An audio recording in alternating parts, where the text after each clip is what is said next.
Muy bien, pues bueno, vamos a dar inicio a este evento en nombre de la Comisión de Mediación y Arbitraje de la Cámara Nacional de Comercio de la Ciudad de México. Les damos la más cordial bienvenida a este evento del mes de mayo. Estamos de manteles largos, tenemos expositores de primer nivel y sin más me voy a permitir presentar con una breve reseña curricular a nuestro moderador del día de hoy, al doctor Francisco Diego Pacheco Román.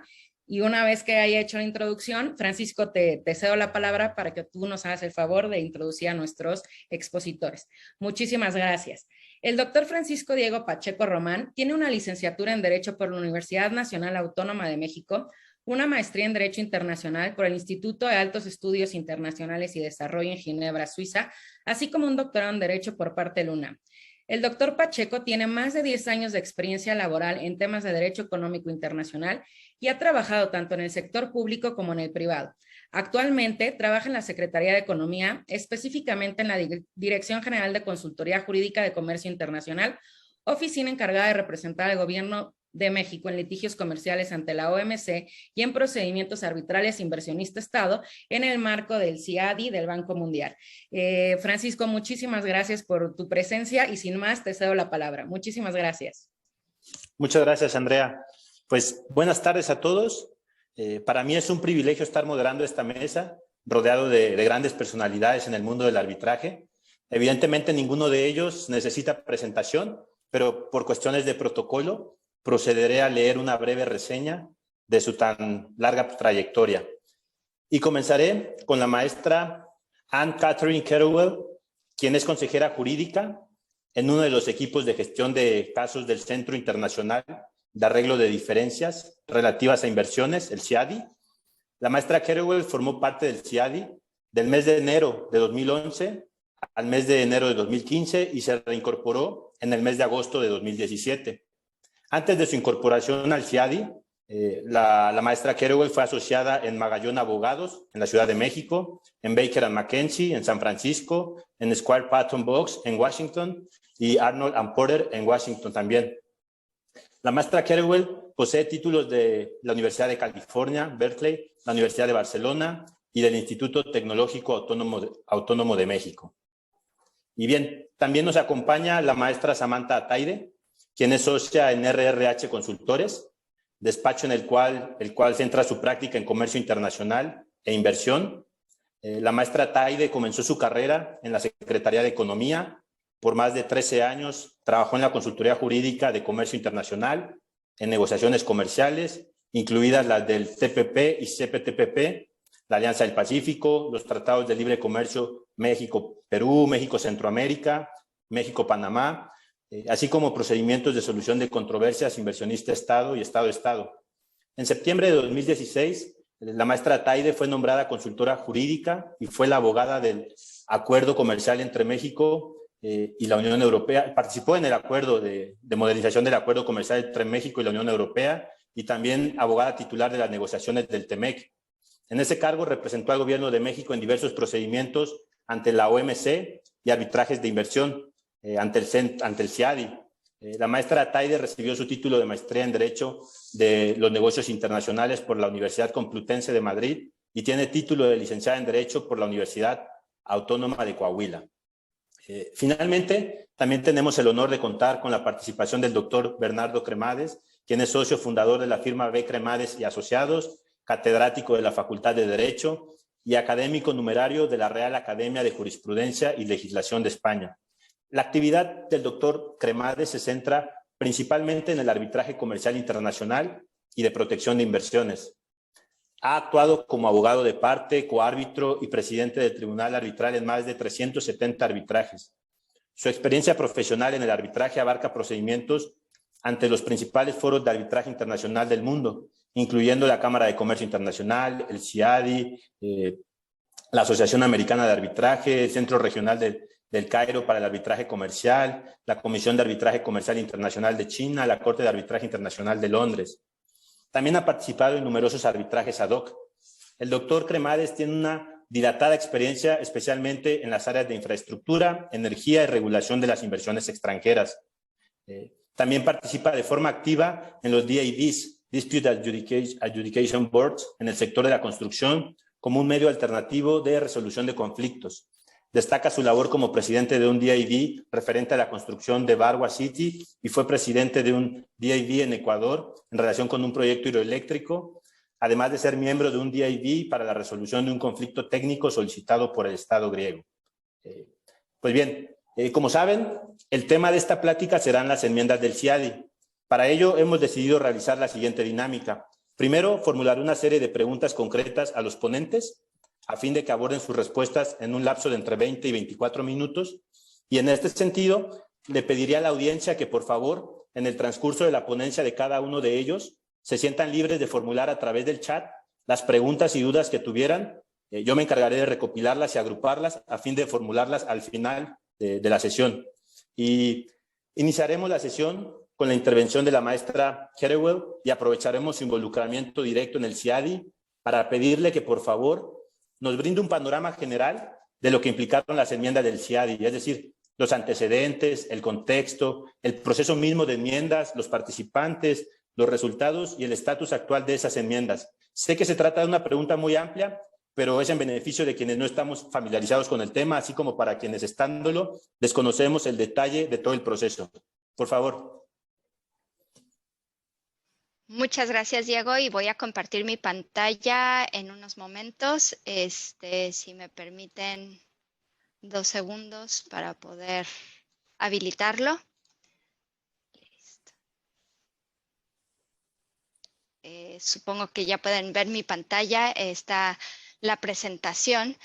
Y antes que nada, bueno, quiero agradecerle a la Canaco por la invitación y creo que es un tema definitivamente importante y al día para poder tener un conocimiento sobre las enmiendas que están en este momento, que van a ser en menos de un mes efectivas. Entonces, creo que viene bien el tener este acercamiento en este momento para poder tener esta conversación.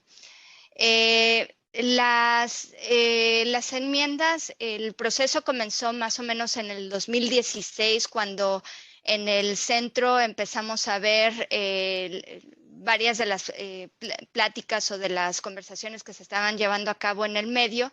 Y cuando se hizo la reunión anual en el 2016 con el Consejo Administrativo, se propuso el que se abriera esta posibilidad de tener una conversación un poco más a fondo de cuáles podrían ser temas de interés para los Estados miembros, para poder entonces así centralizar un poco o focalizar un poco lo que se podrían ver como los temas principales para poder proponer las enmiendas. Entonces, voy a pasar a esta cronología que tuvimos en el año 2016, es cuando el CIADI entonces propone al Consejo Administrativo y solicita a los Estados miembros el que se propongan algunos de estos temas a abordarse en las enmiendas. En el 2018, en agosto del 2018, después de haber escuchado cuáles serían los temas de interés, el CIADI publica el primer documento de trabajo con las primeras propuestas y se abre a una consulta. En septiembre del 2018 se hace la primera consulta presencial. Para esto, los Estados miembros vinieron a Washington, D.C. a tener una conversación en persona, a hacer sus ponencias. En el 2019, con base en esta consulta, en esta primera consulta con los Estados miembros, se emite el segundo documento de trabajo. Estos documentos de trabajo tienen, además de la propuesta, se hace un detalle de cómo se llega a esa propuesta. Entonces, si alguien gusta verlos, están publicados en el sitio de internet y son de mucha utilidad para ver cuál ha sido la historia que ha llevado a determinada propuesta. En abril del 2019 se hace la segunda consulta con los Estados miembros, también se hace de manera presencial. Y esto nuevamente se reciben algunos comentarios tanto de los estados por escrito como por parte de los usuarios, y en agosto del 2019 se hace la publicación del tercer documento de trabajo.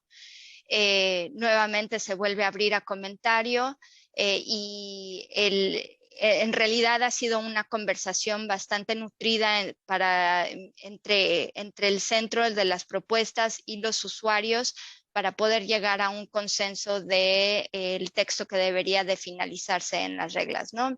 Y bueno, seguimos en noviembre del 2019, se hace la tercera consulta presencial y esa es la última consulta presencial que hubo. En febrero del 2020 se publica el documento de trabajo número 4. De marzo del 2020 a junio del 2021 se hace la cuarta consulta, esta ya se hace por escrito. En junio del 2021 se publica el quinto documento de trabajo y ahí el CIADI en esta presentación del documento invita a los estados miembros a que se finalicen estas reglas para que puedan entrar a una etapa de votación. Entonces, en junio, de junio a noviembre del 2021, se hace la quinta consulta con los estados miembros, que también se hace por escrito. Y finalmente, en noviembre del 2021, se llega al último texto que supondría entonces sería el que sería votado por los Estados miembros. El 20 de enero del 2022 se envía a los Estados miembros un formulario de votación con las resoluciones que serían votadas por cada uno de ellos. ¿Por qué se hacen resoluciones separadas? Porque la votación de los paquetes sería diferente y vamos a hablar un poquito más al respecto en unos minutos, pero existía un formulario en donde se dividía cada uno de estos puntos, se envió a los Estados miembros y los Estados miembros tenían hasta el 21 de marzo del 2022 para entregar la boleta de votación. Afortunadamente el 21 de marzo del 2022 recibimos los formularios en los cuales se aceptaron todas las propuestas y las nuevas reglas del CIADRI entrarán en vigor a partir del 1 de julio del 2022. Ahora, estas han sido las enmiendas más comprensivas que ha habido en los 55 años del CIADI. Hubo enmiendas anteriores en el 2006, en los años 80, pero nunca había habido unas enmiendas que cubrieran todos los temas que se están cubriendo con estas enmiendas.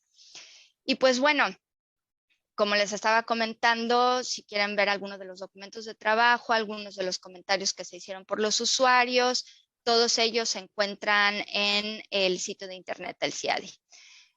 ¿Cuáles fueron los objetivos principales que se quería lograr con estas enmiendas? Pues primordialmente era el modernizar las reglas, el poder tener unas reglas que reflejaran cuál era la mejor práctica o la experiencia que se había llevado a cabo en los 55 años, pero al mismo tiempo mantener algunas de las fortalezas o mantener las fortalezas que existían en el sistema. Segundo punto, pues era ofrecer una gama más amplia de opciones de procedimientos que pudieran ayudar a la resolución de disputas de inversión. Tercero, era reducir el tiempo y el costo de los procedimientos y mantener también al mismo tiempo lograr un equilibrio procesal entre las partes. Y por último, la mayor transparencia, que varios de los temas que se tocaron tendían o tienden a la mayor transparencia, como por ejemplo las notificaciones sobre financiamientos por terceros y las garantías sobre costos. Es uno de los temas que tocaron este punto de transparencia, ¿no? Y les estaba comentando que se hicieron las resoluciones y el formulario de votación por paquete. ¿Por qué? Porque los requisitos de votación eran diferentes.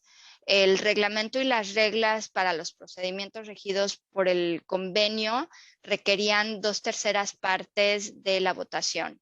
No se tocó el convenio, lo que se hizo, a lo que se hicieron enmiendas fueron a las reglas, y al hacer estas enmiendas, el requisito era que fuera votado por 2/3 partes de los estados miembros. Por separado, se trató el reglamento y las reglas para procedimientos bajo el mecanismo complementario, que estas reglas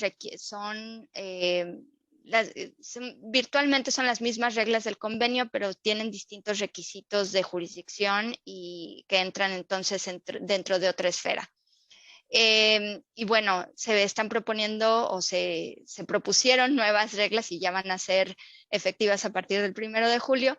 El reglamento y las reglas para los procedimientos de mediación, esto es algo nuevo que se desarrolló en este proceso. Y finalmente el reglamento y las reglas para procedimientos de comprobación de hechos, que es más que nada, tiene este paquete de reglas, tiene el fin de investigar los hechos pertinentes como una fase preliminar a los procedimientos ya de arbitraje o de mediación. Y bueno, estos eran los objetivos. Yo quisiera tocar con ustedes todas con detalle todas las reglas y las enmiendas que hemos propuesto, pero en realidad, como tenemos un tiempo muy breve, quisiera nada más concentrarme en algunas y se los voy a dividir en 5 puntos: la reducción de tiempo y costos, la notificación de financiamiento por terceros, la garantía sobre costos, la desestimación por manifiesta falta de mérito jurídico y la transparencia. Y bueno, además quisiera tocar algunas de las novedades que tenemos, como es el procedimiento expedito, también que hubo una enmienda para poder expandir el alcance de las reglas del mecanismo complementario, y bueno, lo que les comentaba de las nuevas reglas de mediación. Entonces, toquemos este primer punto de reducción de tiempos y de costos. Y estos temas que estoy abordando son aplicables tanto a los procedimientos que se rigen bajo el mecanismo complementario como a los procedimientos bajo el convenio. Lo que se trataba con las enmiendas, estábamos tratando de poder hacer una reducción al procedimiento, al tiempo del procedimiento y al costo del procedimiento. Entonces, se tocó varias disposiciones, y por eso es un enfoque más que nada multifacético. Por consiguiente, tocamos y actualizamos muchas de las reglas con el ánimo de poder tener una mayor celeridad en el procedimiento. Algunos de estos ejemplos, por ejemplo, la regla 3 ahora incluye requiere que los participantes en un arbitraje actúen de buena fe y de manera expedita y eficiente en materia de costos. Entonces, esto va a ser un principio general que regirá todo el procedimiento. Otro ejemplo, la regla 19.3b, en la que una vez que los árbitros aceptan su nombramiento, hay un compromiso por parte de ellos en donde deben de certificar que tienen suficiente disponibilidad y que van a respetar los plazos que están fijados en las reglas. Y ahora las reglas, voy a hablar un poquito en unos momentos sobre los plazos. Las reglas antes no contenían muchos plazos, entonces ahora se da un poco más de certidumbre con respecto a los plazos, y se trata de que estos plazos sean una guía para poder tener el procedimiento un poco más eficiente. Una de las ventajas también, o una de las enmiendas que se lograron, fue el poner una conferencia relativa a la gestión de caso, que esta se vuelve obligatoria. Como aquellos que conocen el procedimiento CIADI, es como se tiene la primera sesión, ahora también se tendrá esta conferencia relativa a la gestión de caso, y el punto por el cual se propusieron fue para que entonces se tenga una proactividad con respecto al tribunal, para que pueda haber una limitación y una aclaración del objeto de la controversia. Entonces, con esto se ayuda a centrar más al tribunal sobre las cosas que tiene que decidir, y esto es en una conversación con las partes. Y bueno, estaba hablando un poco de los plazos que se están fijando. Hay plazos tanto para las partes como para los tribunales ahora en las reglas. Con respecto a las partes, la regla 11 establece ya una garantía en el cual las partes van a tener que entregar puntualmente sus escritos y cualquier otro documento que se fije dentro del procedimiento, dentro del calendario procesal. Y con respecto al tribunal, hay ya plazos para las decisiones, como por ejemplo para medidas provisionales, para solicitudes de bifurcación. Estas se tendrán que dictar en un plazo de 30 días. Y con respecto al laudo, antes existía a partir del cierre del procedimiento 180 días, ahora ya no hay cierre de procedimiento. Lo que sucede es que el tribunal tendrá que dictar el laudo 240 días después de la última presentación que haya en el procedimiento. Entonces, si es una audiencia, serán 240 días contados a partir de la audiencia. Si hay un escrito posterior a la audiencia, se contarán los 240 días a partir de ese momento. Hicimos un poco de estadística de cuánto es el promedio que se tardan los tribunales en poder decidir, y llegamos a la conclusión de que estos 8 meses serán suficientes para la emisión del laudo. Y bueno, este es el primer tema. El segundo tema que les quería comentar es la notificación de financiamiento por terceros. Esta es ahora una obligación en la regla 14, en el momento que se hace el registro del caso.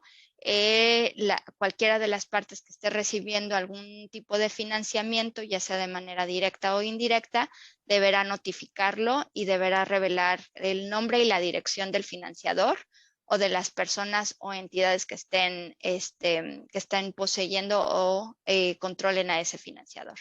El propósito es aumentar la transparencia y poder evitar potenciales conflictos de interés.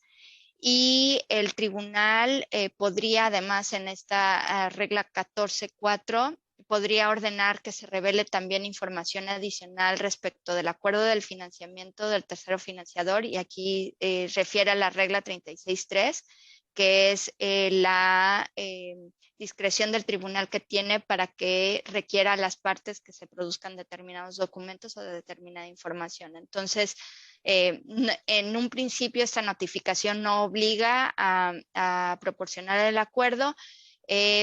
Sin embargo, el tribunal puede tener tiene la discreción de poder solicitar más información al respecto. Y bueno, este tema está ligado con la garantía por costos. Esta es una disposición que se encuentra separada de las medidas provisionales. Las medidas provisionales vienen como una recomendación desde el convenio. Cuando se hizo la discusión en la historia del convenio, hablaban los representantes de los estados de la recomendación que se podría hacer por parte de un tribunal para ordenar medidas provisionales. La garantía por costos es una disposición separada de las medidas provisionales, y en ella se regula de manera independiente y el listado de circunstancias que son consideradas por un tribunal para poder otorgar la garantía por costos son específicas con respecto a esta figura en particular. Entonces no se hace por separado de las medidas provisionales. Y el tribunal va a tener que tomar en consideración todas las pruebas que se presenten en relación a estas circunstancias, e incluye el financiamiento por terceros. Bueno, el cuarto tema que quisiera platicar con ustedes es la desestimación por manifiesta falta de mérito jurídico. Esta figura fue introducida en el 2006 para poder tratar de hacer un trato más expedito a aquellas reclamaciones que fueran frívolas. Durante la aplicación de esta regla desde el 2006 se vio la necesidad de que fueran un poco más clara, entonces estas nuevas reglas aclaran aspectos sobre esta objeción en particular. Y bueno, una de las aclaraciones es que este tipo de objeción se puede referir tanto al fondo de la controversia como también a la jurisdicción y a la competencia. Entonces, eso no quedaba claro anteriormente. Ahora con la regla 41.1 ya es claro. Ahora, otra cuestión es los costos. En la decisión sobre costos, antes no existía una presunción con respecto a quién serían otorgados los costos en caso de que la objeción fuera victoriosa. Ahora la regla 52.2 propone o da alineamiento para el tribunal que si desestima la reclamación por falta de mérito jurídico, entonces la parte que prevalece recibe los costos razonables, a no ser de que haya circunstancias especiales que justifiquen una distribución distinta de los costos. Bueno, y esta es la desestimación por falta de mérito jurídico.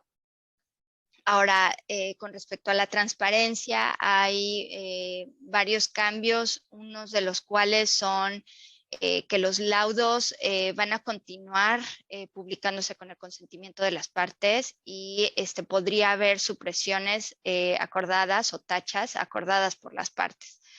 Sin embargo, si en el plazo de 60 días no hay una objeción a que se publique el laudo, se publica. Entonces se toma como una presunción de consentimiento si no hay una objeción de las partes a la publicación. Las órdenes y decisiones también se publican. Sin embargo, y estas pueden tener tachas o supresiones. Y si hay una disputa sobre las supresiones, entonces el tribunal decide y el CIADI va a publicar la orden o decisión con las supresiones que sean decididas por el tribunal.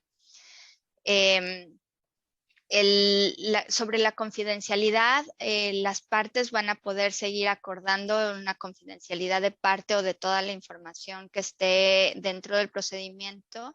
Si no existe un acuerdo de las partes, entonces hay ya una regla específica que aclara cuál información o qué tipo de información va a ser considerada confidencial o protegida. Y con esto cubro esos temas principales y quisiera mencionarles ahora las novedades que tenemos. Como el que estuvimos buscando las propuestas para buscar ampliar las opciones de resolución de controversias. Entonces, dentro de este esquema, encontramos la posibilidad del arbitraje expedito. El arbitraje expedito tiene plazos más cortos y solamente se podría acceder al arbitraje expedito por acuerdo de las partes. Y este acuerdo de las partes puede ser ya sea anterior a que se traiga la disputa o puede ser un acuerdo ad hoc en el momento en que comienza la disputa en el centro. Ahora, capítulo, como les decía, este capítulo de las nuevas reglas va a permitir que se desarrollen los arbitrajes de manera más rápida y también se podría ver como una manera de promover las inversiones PYME. Otro punto innovador de las reglas es en cuanto al mecanismo complementario. El mecanismo complementario ahora está restringido a aquellas controversias en donde una de las partes es un estado contratante del CIADI o hay un nacional de un estado contratante. Las nuevas reglas van a ampliar el acceso de las reglas del mecanismo complementario, así es que ahora los casos bajo el mecanismo pueden involucrar partes que no son estados miembro y además establece que la ORIE, que es el organismo regional económico, pueda también ser una parte de una controversia. Y finalmente, discúlpenme, las reglas de mediación. Este es un paquete completo en donde se propusieron este nuevo medio de resolución de controversias, respondiendo a peticiones tanto de estados como de inversores que querían tener un sistema un poco más sólido de mediación dentro de la posibilidad del CIADI. Y bueno, prevén este mecanismo que puede ser relacionado con una inversión y que involucren a un estado o una ORIE, que las partes van a tener también que consentir por escrito. Las reglas también van a estar o incluyen todos los lineamientos técnicos que se requieren por la Convención de Singapur. Entonces, esto significa que el acuerdo de aveniencia que resulte de la mediación podría ser ejecutable bajo la Convención de Singapur. Y bueno, dentro del proceso de mediación, uno de los objetivos es qué tanta confidencialidad o transparencia quieren las partes para poder llegar a un acuerdo al final o poder llegar a una resolución al final. Entonces, las reglas van a dar esa posibilidad y si quieren el proceso de manera confidencial totalmente para poder evitar cualquier presión externa, las reglas lo permiten.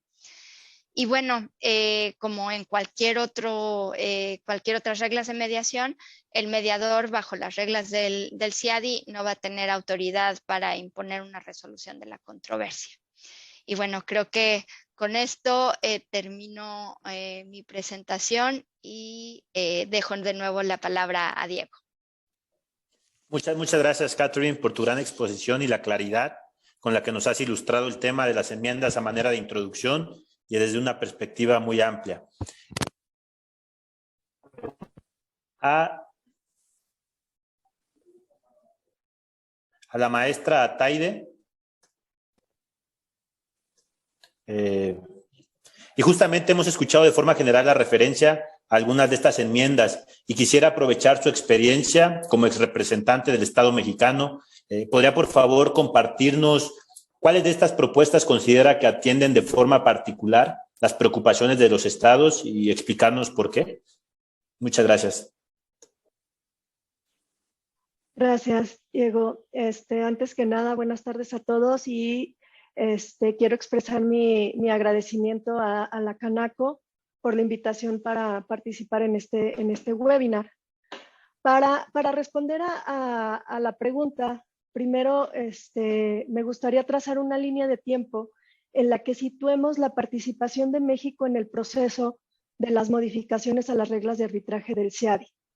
A manera de contexto, comenzaré por mencionar que México firmó el convenio CIADI hace apenas 4 años. México depositó su instrumento de ratificación el 27 de julio de 2018 y su membresía dentro del centro entró en vigor el 26 de agosto del mismo año. Entonces, siguiendo la cronología que Catherine explicaba, México ya entró un poquito a la mitad cuando más o menos estaba discutiendo el documento de trabajo número 2. A pesar de ocupar el lugar número 6 como usuario del sistema de solución de controversias inversionista-Estado, en su calidad de demandado, nuestro país había utilizado el reglamento del mecanismo complementario del CIADI en 18 de las 24 controversias que hasta el 2018 se habían sustanciado. Todas estas controversias habían sido administradas por el centro. En ese sentido, la decisión de convertirse en parte del convenio CIADI en su momento estuvo motivada por consolidar la participación de México en la comunidad internacional como un país a favor de la promoción y la protección de la inversión extranjera, así como participar en el diseño y en el mejoramiento de las reglas y del sistema de arbitraje, momento clave en el que se encontraba el centro. Entonces, así fue como México empieza a participar en las enmiendas a las reglas del arbitraje del CIADI. Volviendo a ese cronograma de enmiendas, pues México pudo revisar y participar desde, como les mencionaba, aproximadamente el documento de trabajo número 2.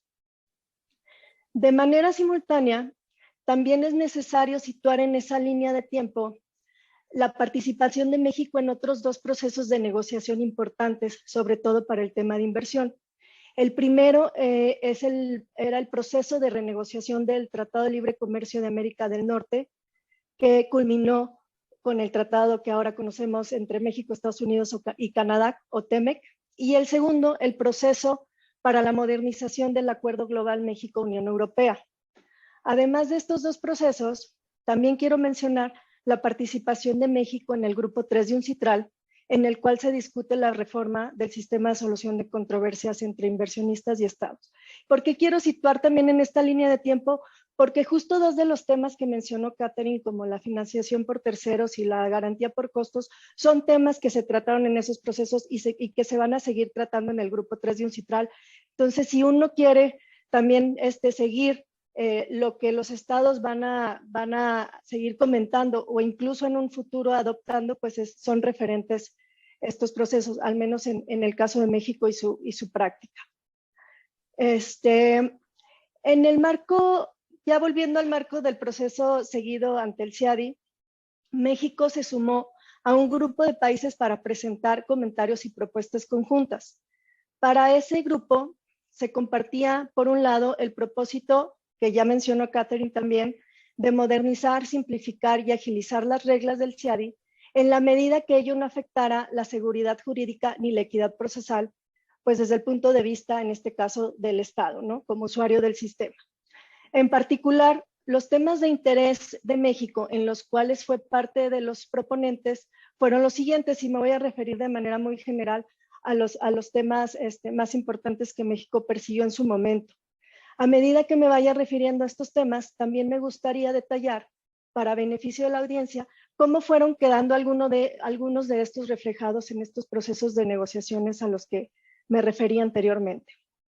Entonces, en primer lugar, y partimos del documento de trabajo 2, que después pasó a otros dos documentos. Entonces, no todas las propuestas obviamente quedaron como se planteaban, pero fue una discusión muy provechosa. Al final de cuentas, hubo textos compromiso y se pudo llegar a donde estamos ahorita, que es a punto de que estas reglas entren en vigor. El primer tema que me gustaría mencionar es el de los escritos, o la regla 29.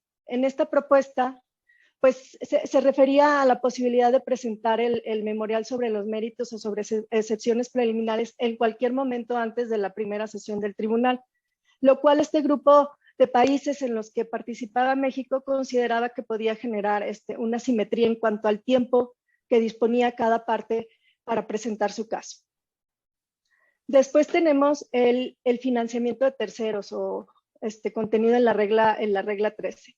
Este tema era de particular interés para algunos de los miembros del CIADI y del grupo de países en los que participaba México. La razón expresada por el grupo de tener interés en que se regulara el financiamiento por terceros era en parte una creciente tendencia a recurrir a esta figura. Inicialmente, el grupo abogaba por una regla ambiciosa que incluía conocer de manera oportuna la existencia del financiamiento, los datos del financiador y el acuerdo de financiación. Posteriormente, el grupo propuso otorgar facultades al tribunal para que como ya lo mencionó Catherine, pudiera o tuviera la discreción de requerir información adicional sobre el financiamiento, incluida información específica sobre el acuerdo de financiación. Aquí el grupo empujó porque se eliminara un texto que decía cuando el tribunal lo estimara necesario, porque ahí se consideraba que era un tanto confuso a las facultades que ya podía ejercer el tribunal con o sin esa frase de estimar lo necesario, ¿no? Después evolucionó las propuestas del grupo, y en el documento de trabajo número 4 se propuso también que además de la revelación del nombre, se revelara, como también ya mencionó Catherine, el beneficiario final y su estructura corporativa. En el Acuerdo Comercial México-Unión Europea, que aquí hago un paréntesis porque está en proceso de firma, este acuerdo no ha sido firmado, ni mucho menos está en vigor, pero sí también quedó un artículo sobre financiamiento de terceros, que es un poco más general que el que ya expuso Catherine. En el Acuerdo Comercial México-Unión Europea, únicamente se establece la obligación de notificar el nombre y el domicilio del tercero financiador. Y esto se debe hacer, hay dos momentos, bien sea junto con la notificación de arbitraje, cuando se tiene ese acuerdo, o bien cuando el acuerdo de financiación se haya concluido o la donación o préstamo se hayan efectuado. En el marco del grupo 3, este tema sigue discutiéndose y particularmente en cómo debe ser regulada la financiación por terceros, tomando en consideración una serie de inquietudes que han expresado los que participan en el grupo y que se encuentran en los documentos de trabajo de la Secretaría. El siguiente tema tiene que ver también con la bifurcación y los tiempos para hacerlo, las reglas 41 y 42 bis. En esta parte, básicamente el grupo comentaba que el plazo para realizar la bifurcación y para que el tribunal pudiera analizar era insuficiente, era muy corto. O sea, se hablaba de 30 días, que creo que al final se quedaron los 30 días cuando los proponentes querían un periodo de 60 días. En el contexto del TEMEC se detalla aún más la actuación del tribunal cuando se presentan objeciones, en el sentido de que como cuestión de derecho la reclamación sometida no sea una reclamación respecto de la cual se puede emitir un laudo o que la reclamación carece manifiestamente de mérito legal. En estos dos casos, si la demandada lo solicita, el tribunal va a poder resolver de manera expedita la objeción y para ello va a suspender cualquier procedimiento sobre el fondo de la controversia. El TEMEC señala que esta decisión se deberá emitir en un plazo máximo de 150 días a partir de que se hace la solicitud, teniendo la posibilidad de extenderlo por un plazo de 30 días adicionales. En el caso del acuerdo comercial México-Unión Europea, las objeciones por reclamaciones que carecen manifiestamente de mérito legal deben de hacerse, es un plazo similar al que queda en las reglas del CIADI, deben de hacerse 30 días después de la constitución del tribunal arbitral o 30 días después de que el demandado tuvo conocimiento de los hechos que motivan la objeción. En estos casos también, al igual que en el TEMEC, el tribunal arbitral debe suspender el procedimiento que tenga sobre el mérito y establecer el calendario para resolver sobre la objeción. Pasando un poco a la transparencia, el grupo en el que participaba México en el contexto de las enmiendas del CIADI tenía interés porque los laudos se hicieran públicos, así como las decisiones de anulación, y que únicamente bajo razones objetivas, fundadas y motivadas pudieran no hacerse. Es decir, querían apartarse un poco de la regla del consentimiento entre partes y pugnar porque estos laudos y las decisiones se hicieran públicos en todo momento, cuidando la obligación de reservar o testar la información confidencial. En su caso, el TEMEC y el Acuerdo Comercial México-Unión Europea contienen una obligación de máxima publicidad. Es decir, en el contexto de esos dos tratados se deben hacer públicos todos los escritos, transcripts, notificaciones, así como las órdenes, decisiones y el laudo que en su momento emita el tribunal, sujeto a la protección de la información confidencial. Un poco también para diferenciar cómo fueron quedando estas reglas. En cuanto a la participación de partes no contendientes del tratado, así como de otras partes no contendientes, la regla 66, se manifestó una postura en el sentido de limitar la intervención de las partes no contendientes del tratado únicamente a cuestiones de interpretación del tratado en cuestión. Esto va en línea con lo que México tiene suscrito en sus acuerdos internacionales sobre protección a la inversión. En particular, estos dos nuevos acuerdos sí detallan más cómo se va a dar esa participación. Por ejemplo, en el TEMEC se establece que una parte no contendiente del anexo se puede presentar comunicaciones orales y escritas ante el tribunal únicamente en cuestiones referentes a la interpretación del tratado.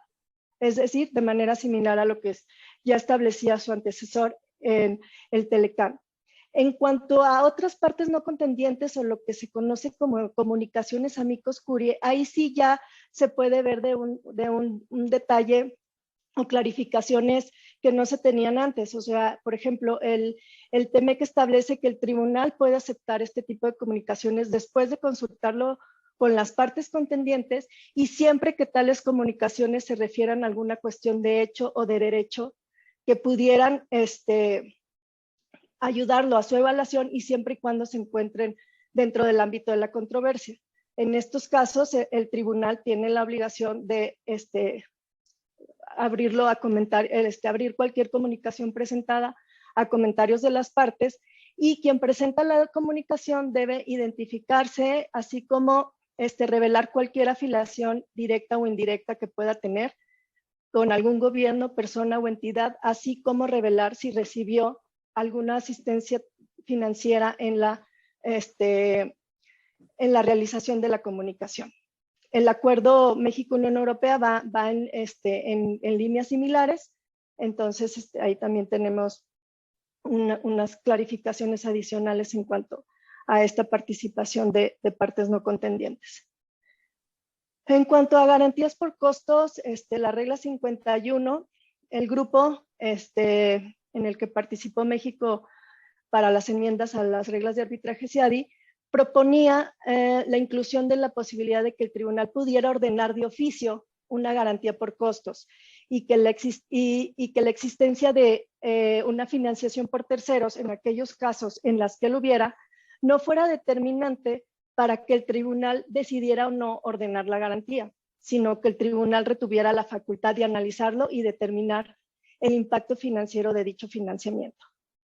En este caso de garantías por costos, la preocupación expresada por el grupo se basó en los antecedentes y la experiencia de algunos de los estados a la hora de ejecutar laudos dictados a favor del Estado.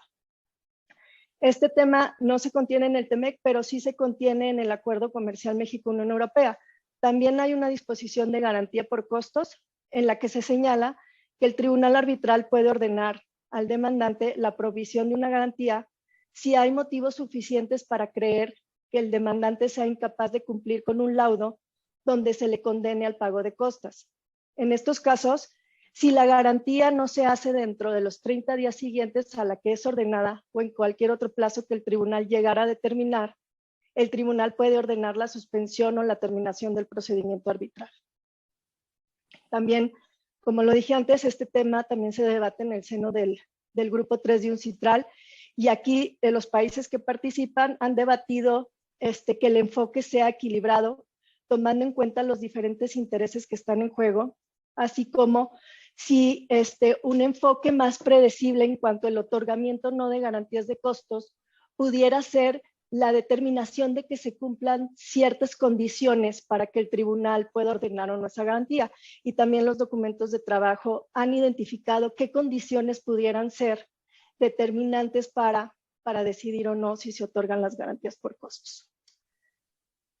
En cuanto al contenido del laudo, regla 58, se planteó la propuesta de incluir cuestiones adicionales dentro del laudo como sustento para su emisión, tales como el derecho aplicable, que hubiera un análisis del nexo causal entre las cuestiones fácticas y el perjuicio-daño, y la justificación del tribunal del método elegido para el cálculo de daños. O sea, estos países donde participaba México proponían incluir estas cuestiones para ser recogidas dentro del contenido del laudo. Y en cuanto al arbitraje expedito, regla 73, que ya mencionó también Catherine, el grupo no lo consideraba idóneo como un mecanismo pertinente para el arbitraje de inversión. Particularmente se expresaron razones de si este arbitraje expedito podía ser el medio para ayudar a establecer la responsabilidad del Estado y una adecuada defensa, siendo que en este tipo de arbitrajes pues se involucran muchas cuestiones. Entonces, como bien lo mencionó Catherine, quedó sujeto al consentimiento de las partes. Y finalmente, a la última enmienda que me quiero referir, donde participó México y siguiendo a la pregunta formulada por Diego, fue a los requisitos que debe contener la notificación de arbitraje. Aquí el grupo lo que propuso fue que se incluyera una descripción y evidencia de cómo el inversionista tiene propiedad y control de la inversión. Una obligación también de revelar la información relativa al beneficiario final y a la estructura corporativa, y con ello establecer claramente que el inversionista tenía la carga de probar. Las razones del grupo principalmente se fundamentaban en la necesidad de tener una adecuada evaluación de la legitimación del inversionista para someter su reclamación a arbitraje, preparar la defensa e identificar cualquier objeción que atañera a la jurisdicción del tribunal.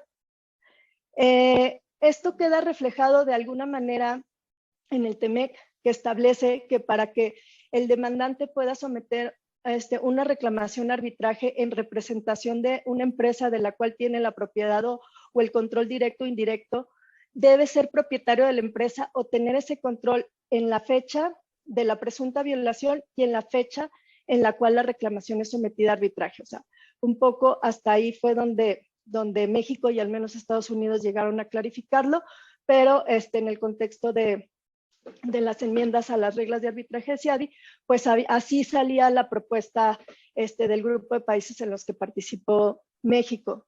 Y yo creo que aquí dejo mi intervención, Diego, y te cedo la palabra. Samantha, también te agradezco la claridad de tu ponencia y la información que amablemente nos compartes en torno al proceso particular de México respecto a estas enmiendas, y sobre todo que nos hayas compartido tu experiencia en procesos paralelos que han sido relevantes para nuestro país a fin de entender su postura en el ámbito de arbitrajes de inversión. Ahora quisiera formular una pregunta al doctor Cremades. Sin embargo, antes de hacerlo, le pediría al público que si tienen preguntas, por favor se sientan libres de transmitirlas a través del chat a fin de que las recopile y las formule al final de la sesión.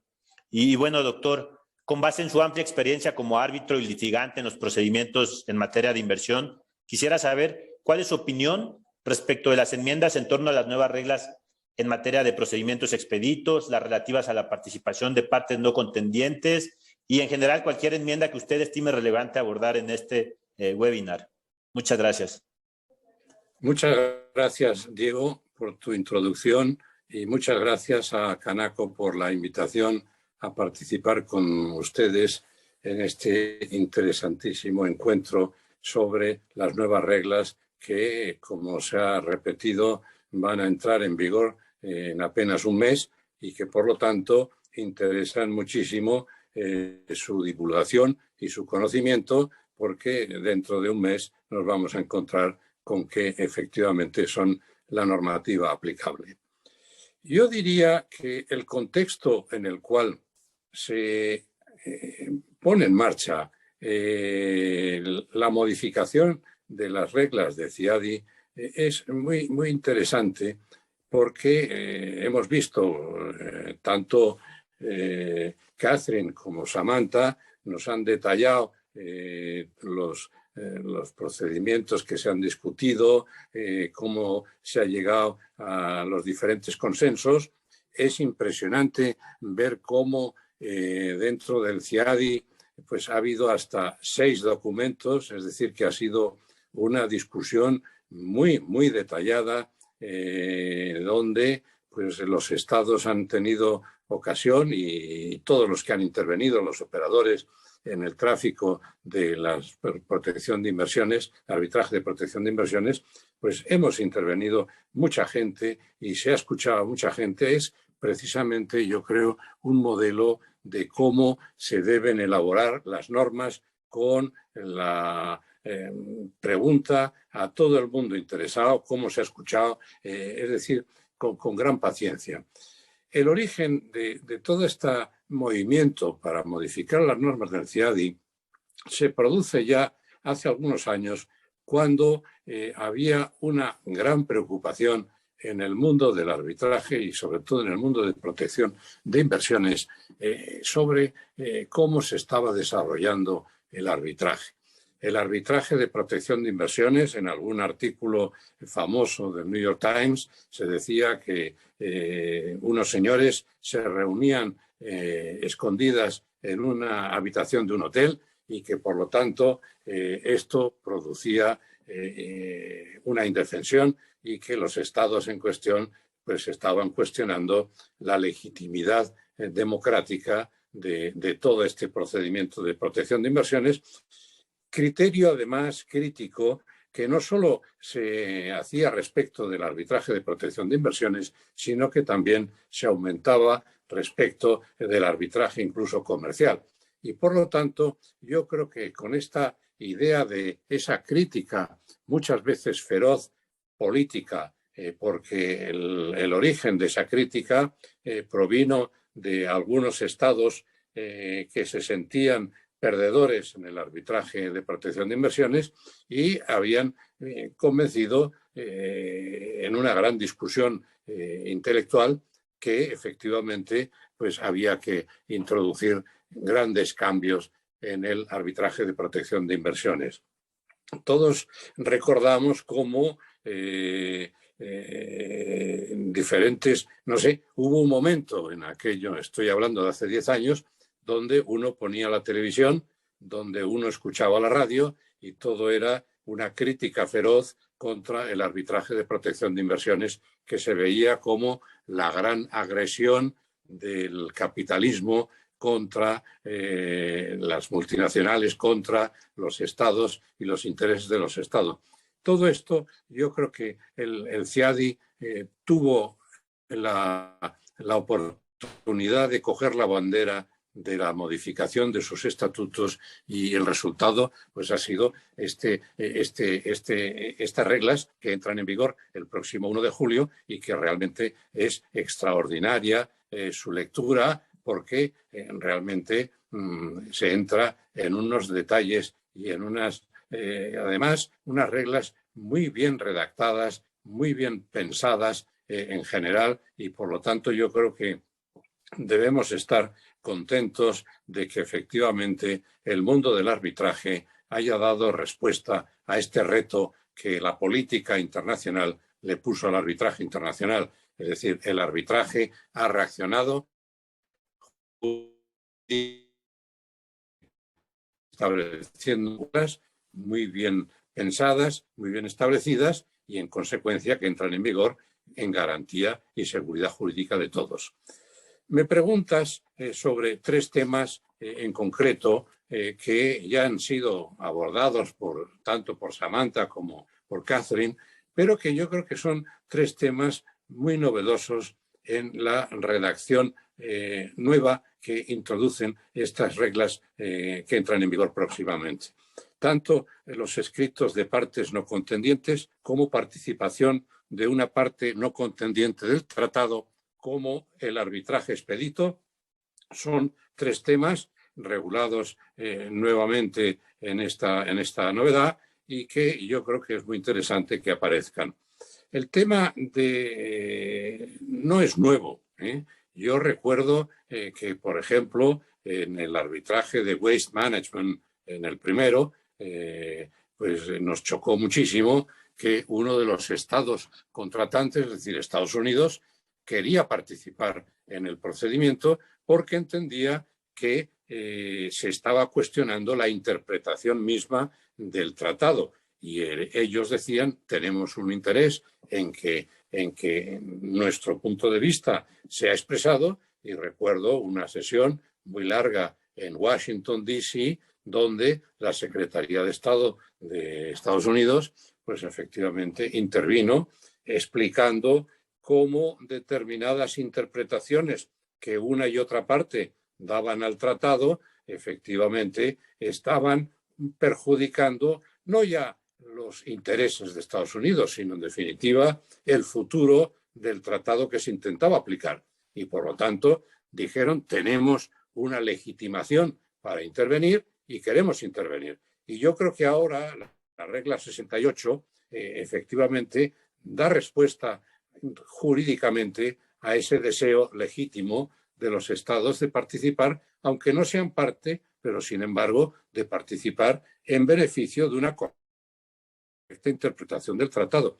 Siempre, claro está, que esta participación de los estados no suponga, y esto el tribunal tiene mucho que decir, no suponga un perjuicio para el desarrollo del procedimiento. Es decir, que el tribunal tiene en su gran discreción, tiene que analizar hasta qué punto y poner las condiciones en las cuales ese Estado tercero debe intervenir, poner las condiciones para que esto no sea en perjuicio del procedimiento, dilatando o yendo hacia cuestiones que no tienen nada que ver con el procedimiento en cuestión.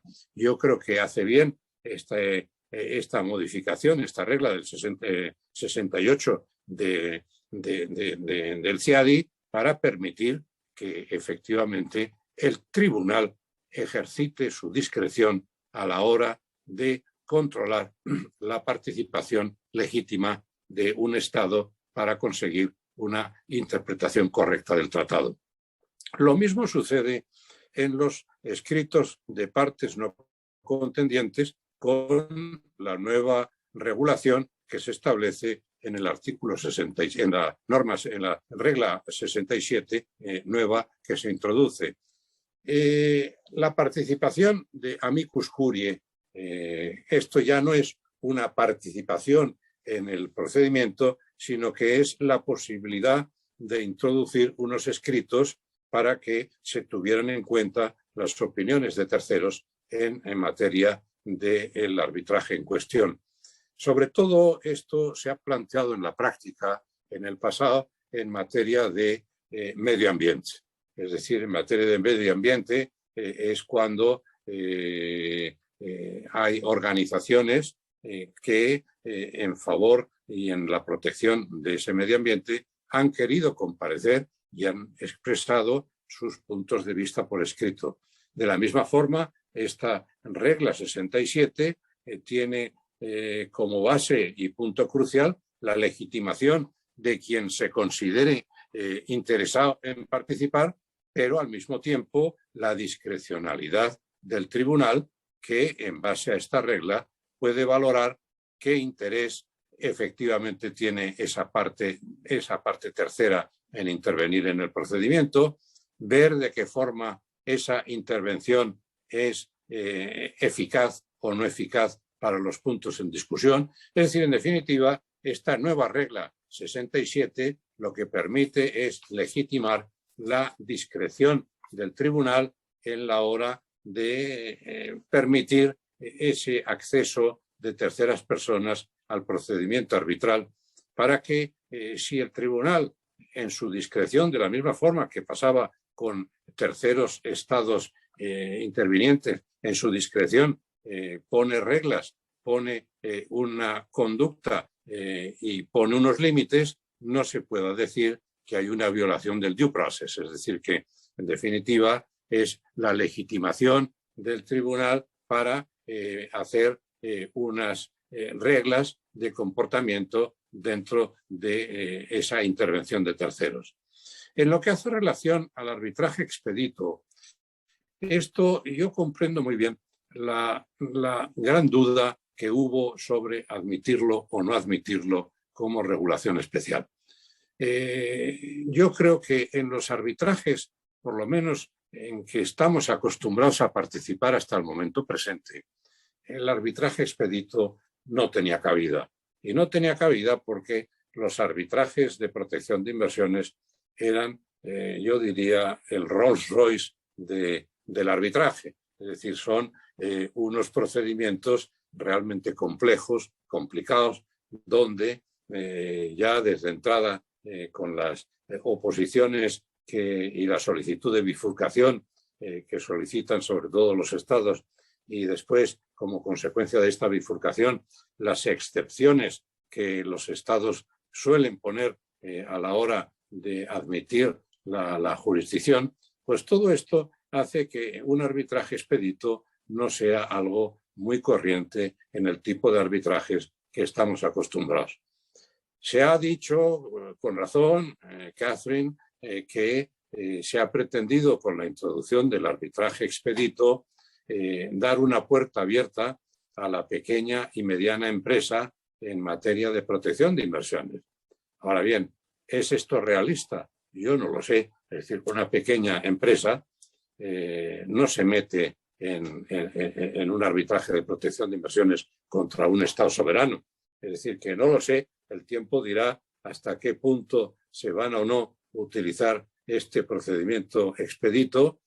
En el arbitraje comercial está hoy de moda, es decir, todos los centros de administración de arbitraje comercial están introduciendo el arbitraje expedito y de hecho está teniendo cierta intervención y funcionamiento correcto en los centros de arbitraje, pero el arbitraje de protección de inversiones es algo muy distinto del arbitraje comercial. El tiempo dirá si efectivamente este arbitraje expedito puede o no funcionar y promocionar a la pequeña y mediana empresa. Yo creo que más bien estamos hablando de la mediana empresa, porque la pequeña no tiene el resorte para acudir al Banco Mundial solicitando la intervención del Banco Mundial en un procedimiento que suele ser muy complicado y muy costoso.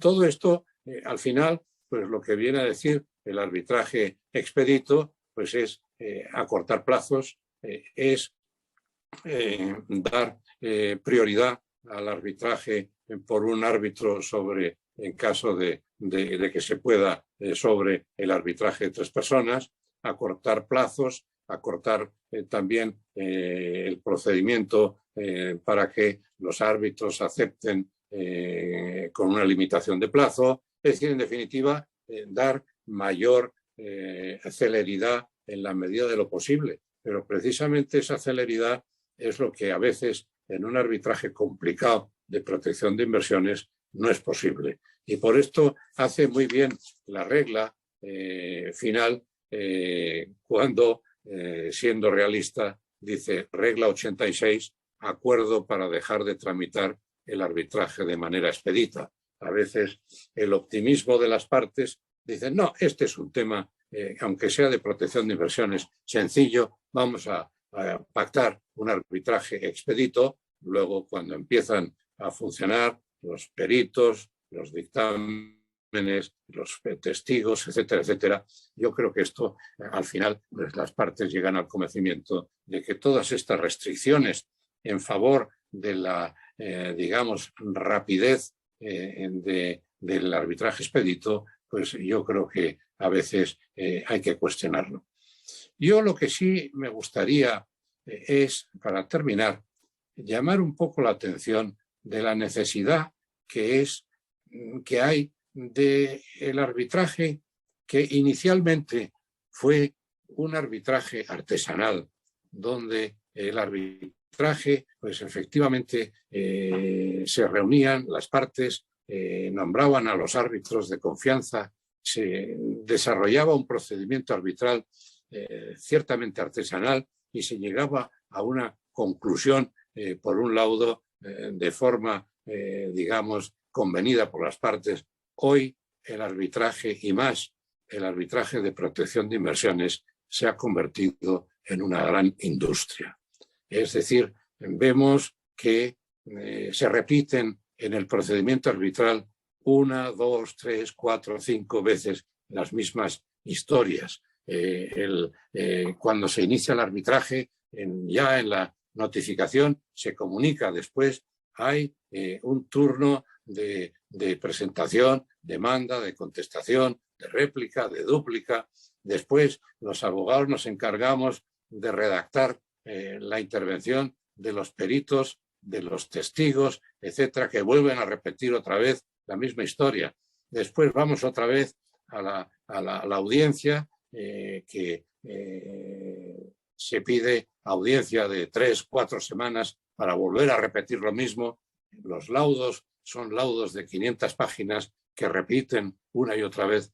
Yo creo que hay que hacer un llamamiento muy claro hacia la vuelta a los orígenes, olvidarse de esta gran industria. Es escandaloso ver, cuando hablamos de costes, ver cómo pedimos los árbitros la propuesta de costes y nos encontramos con unos costes de decenas y decenas de millones de dólares en gastos del arbitraje. Yo creo que esto estamos matando la gallina de los huevos de oro. Yo creo que efectivamente es muy bueno replantearse todo el tema, cómo estamos yendo al arbitraje.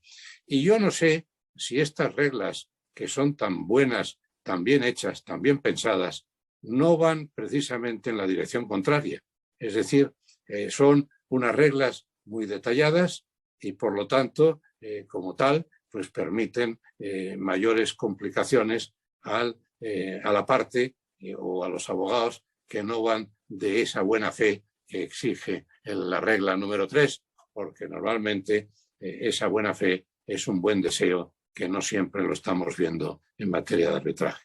En definitiva, me alegro muchísimo que ustedes hayan organizado esta reunión, porque creo que es muy importante que se conozcan estas tan importantes modificaciones que se están haciendo en las reglas del CIADI. Muchas gracias.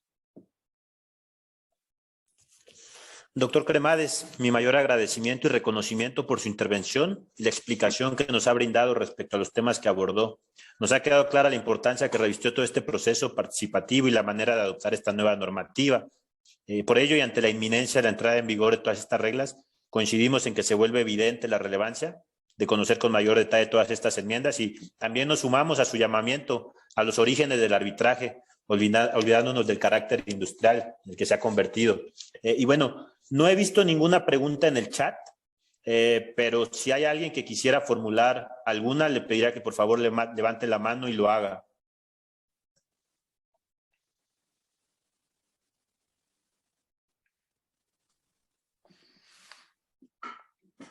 Yo tengo una pregunta. Muy buenas tardes. Mi nombre es Eduardo Siqueiros.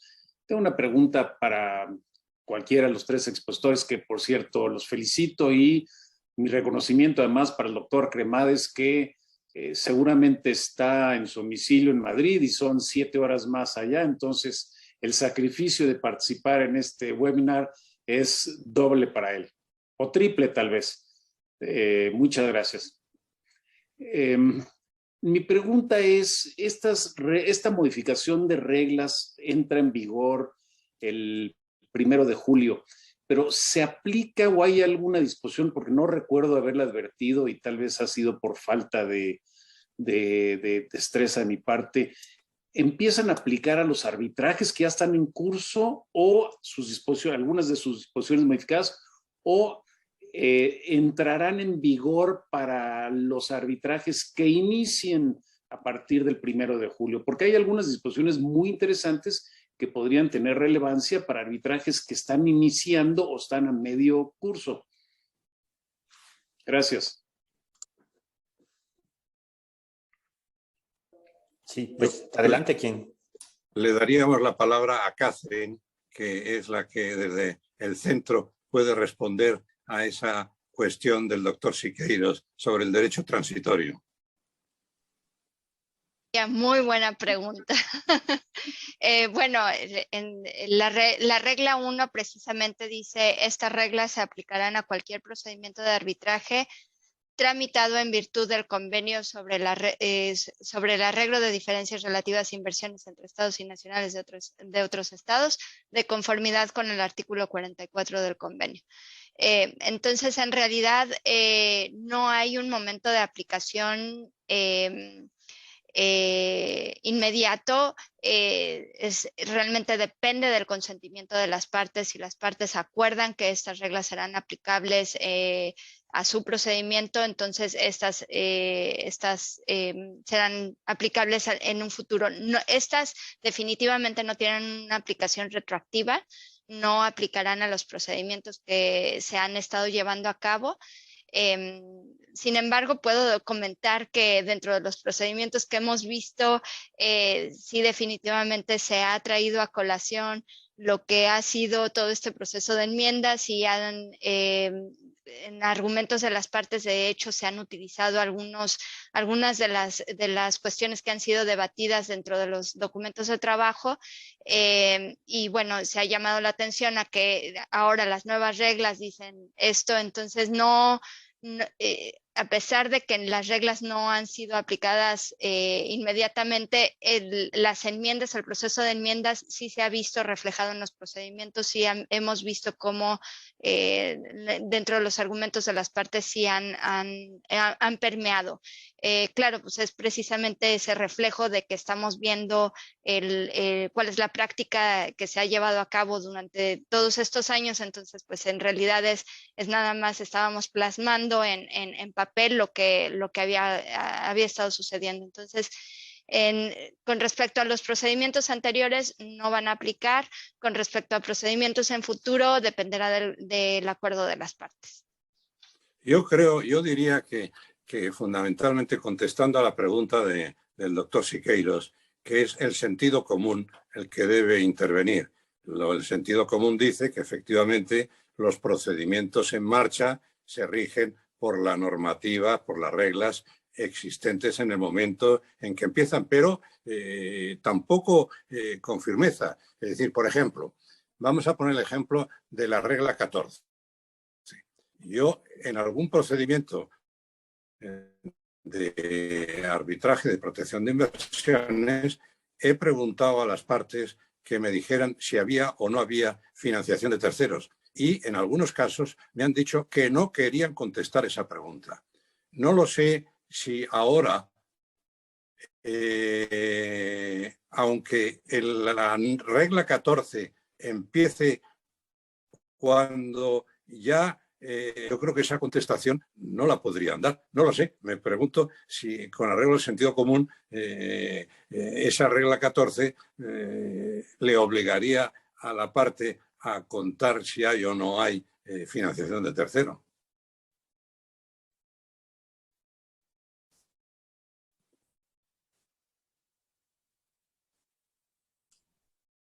Claro, bueno. Hay muchos temas ahí que seguramente saldrán en un futuro, pero agradezco la respuesta. Creo que tenemos tiempo para alguna otra pregunta. Si alguien del público quiere formularla, por favor, siéntase libre de hacerlo.